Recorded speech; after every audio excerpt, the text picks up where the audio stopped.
Hola mes chers et bienvenue dans ce AFA numéro 19 de l'année 2024. Nous sommes lundi 6 mai, un lundi, mon Dieu, pluvieux, nous arrivons au sein de glace, on le sait, hein, donc gardons espoir.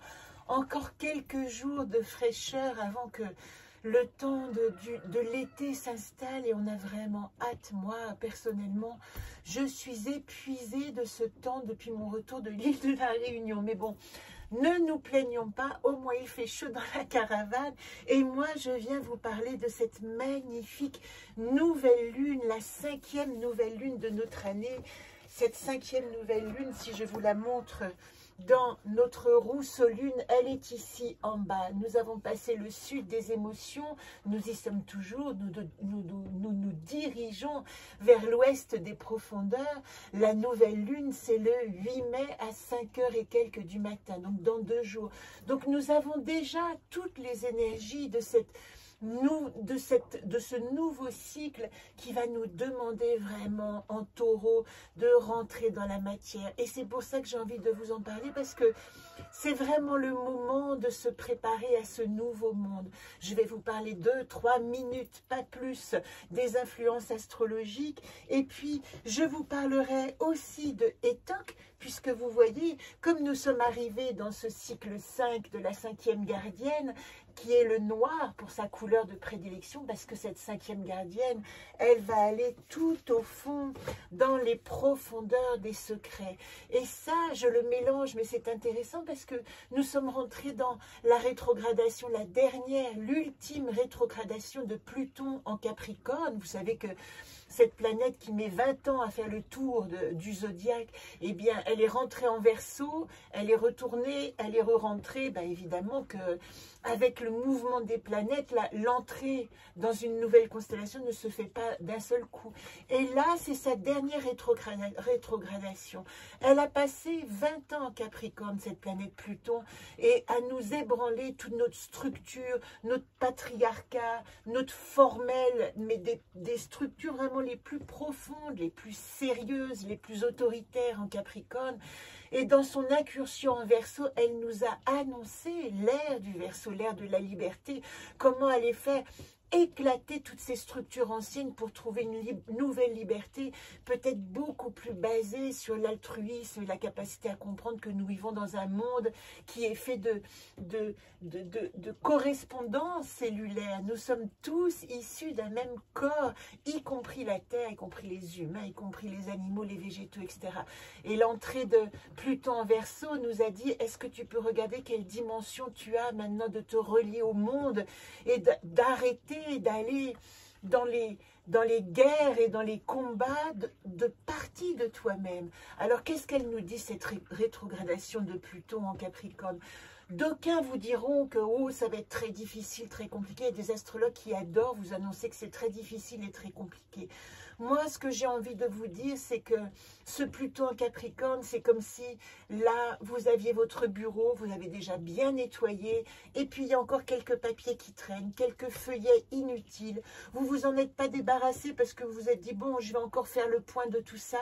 Eh bien, c'est le moment. Nous avons quelques mois là, alors je crois que j'ai noté quelque part combien de temps ça durait, cette rétrogradation de Pluton en Capricorne.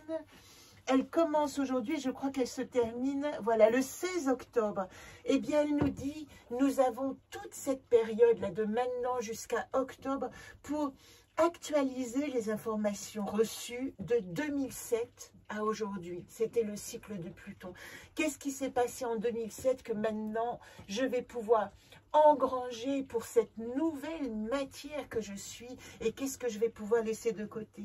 Et si je vous parle de nouvelle matière, et peut-être que je ferai le tirage si j'ai le temps, mais en tout cas ici, avec cette nouvelle énergie dans le taureau, nous avons le mot-clé qui est, parce que nous n'avons pas que le taureau, nous avons aussi 4 planètes de chance, Soleil, Vénus, Jupiter, Uranus dans le taureau, qui nous disent c'est ta chance de nouvelle matière. Voilà le seul message que je voudrais vous passer, c'est-à-dire d'essayer de comprendre à quel point maintenant, à partir de tout ce que j'ai bâti pendant ces 20 années, eh bien, je peux avoir un socle solide pour peu que je ne me laisse pas encombré par des choses encore du passé. On a dit qu'on était rentré dans la fin des cycles karmiques. Eh bien, c'est exactement ce que ça veut dire. Nous sommes neufs, nouveaux. Et le taureau, même s'il est lent, même si c'est un signe de lenteur et qui va profiter, qui va ruminer comme la vache, qui va avancer, eh bien ici, il est un peu boosté par Uranus et il dit, il faut se bouger quand même. Là, le taureau, c'est plutôt celui qui rentre dans une arène pacifique, mais qui va galoper dans son pré carré et qui va en faire un pré de plus grande ampleur. Vraiment redéfinir votre paysage, votre matière, rentrer dans la matière. On s'ancre dans un fruit fertile maintenant, dans un terrain fertile. Alors, qu'est-ce que j'ai noté d'autre? Réfléchir à la notion d'action, de rapport aussi entre la guerre et la paix, parce que vous voyez, nous avons fini le feu du bélier, mais le bélier a impulsé une nouvelle action. Et aujourd'hui, la vraie question, comme nous sommes confrontés aussi à cette rétrogradation de Pluton, c'est est-ce que je me laisse aller à faire la guerre à ce que je ne veux plus, ou est-ce qu'au contraire, je tourne mon regard vers la paix prochaine, parce que j'ai éliminé tout ce qui m'encombrait. Faire la paix. Il est possible qu'avec ces conjonctions en taureau là qui se présentent, nous assistions à un retour à la paix. Et je le prie de tout mon cœur que le monde enfin arrête ces guerres totalement inutiles, totalement d'un autre temps, d'un autre monde, qui ne sont même pas pensables, et que nous commencions enfin à trouver un accord, à trouver une harmonie, parce que c'est ça le taureau, c'est ça Vénus en taureau, c'est ça Jupiter et Uranus qui nous disent prendre notre chance. Alors, vous pouvez vivre une accélération des projets. On a quand même un Mars en bélier, donc il met le feu à toutes nos tentatives. Donc, n'hésitez pas. Ça y est, pendant des mois, je vous ai dit, patience, mère du prochain, c'est la patience, c'est la tranquillité, c'est revenir en arrière, regardez, là, ça y est. On peut activer nos projets, on peut commencer à penser dans la matière, mais à penser, à matérialiser, à agir dans la matière, se mettre en action. Et pour ceux qui sont un peu plus pointus en astrologie, je vous recommande de regarder où est votre Uranus, parce que cet Uranus, qui est vraiment la planète de l'injonction du nouveau, elle est extrêmement puissante en ce moment. Elle est alliée à Jupiter, alliée au Soleil, alliée à la Lune aussi, puisque nous sommes dans un cycle de nouvelle Lune, et que dans ce cas-là, le Soleil et la Lune sont dans le même signe, ici dans le Taureau. Donc voilà, pensons chance, pensons transformation, pensons évolution. Je ne vous ferai pas le tirage aujourd'hui, ce serait trop long, et je sais que passé 10 minutes, votre attention se perd, mais je veux juste vous rappeler que nous sommes dans la semaine, dans notre chemin de vie collectif, si vous avez le calendrier, dans la semaine qui nous dit qu'est-ce que j'ai en atout dans l'arbre de comprendre, j'ai ETOC, la wishlist. Je vous ai fait l'arbre de mai la semaine dernière.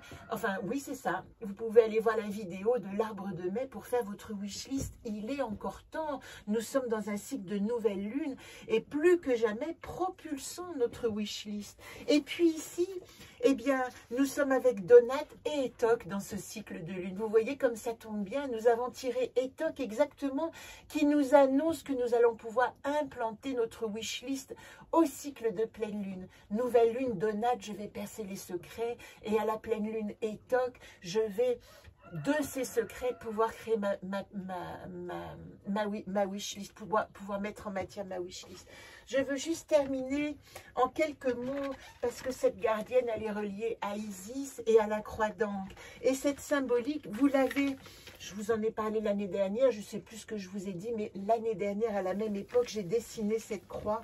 Et si vous n'avez pas dessiné votre arbre de mai, il est temps de dessiner votre croix d'Ancre qui va vous parler de toute votre notion de votre rapport à la vie, à votre dimension éternelle. C'est ça la symbolique de la croix d'Ancre. C'est vraiment la notion de comprendre que au-delà de notre mortalité, il existe en nous quelque chose d'immortel et d'infini. C'est Isis qui est la première mère qui a donné naissance à tous les archétypes des déesses tels que Déméter, tels que Athéna, tels que Héra, et qui va aller recoller les morceaux de son mari Osiris découpé en morceaux et lui redonner vie. Être capable avec notre dimension éternelle, notre souffle éternel de redonner vie à la matière. Et vous voyez cette éternité qui dépasse la notion de mort et renaissance, elle parle avant tout d'une guérison.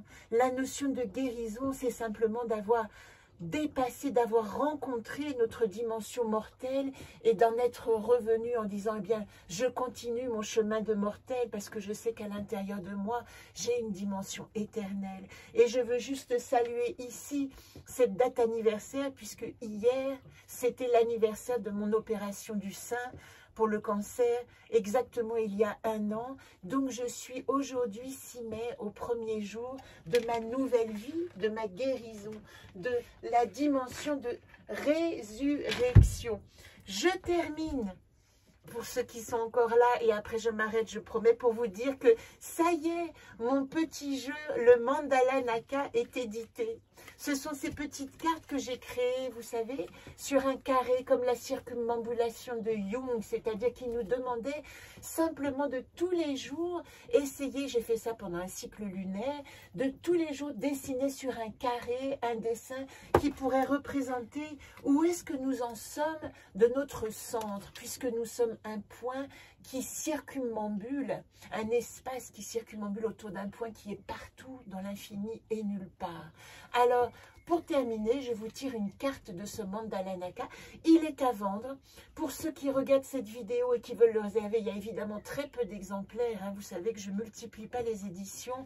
Eh bien, il est au prix de 22 € et les frais de port sont offert, donc je l'enverrai à partir de la semaine prochaine.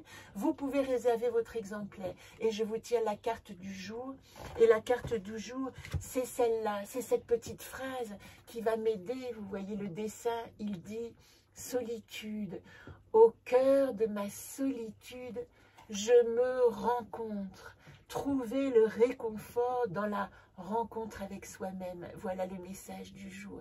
Et ça tombe bien, parce que je termine, mais j'en reparlerai quand je ferai le tirage, c'est que Isis, elle prône la rentrée dans le Tiyuwe, cette 5e gardienne. Aller dans le silence et dans la solitude pour se rencontrer et écouter les messages qui remontent à la surface. Très belle semaine à vous et à très vite.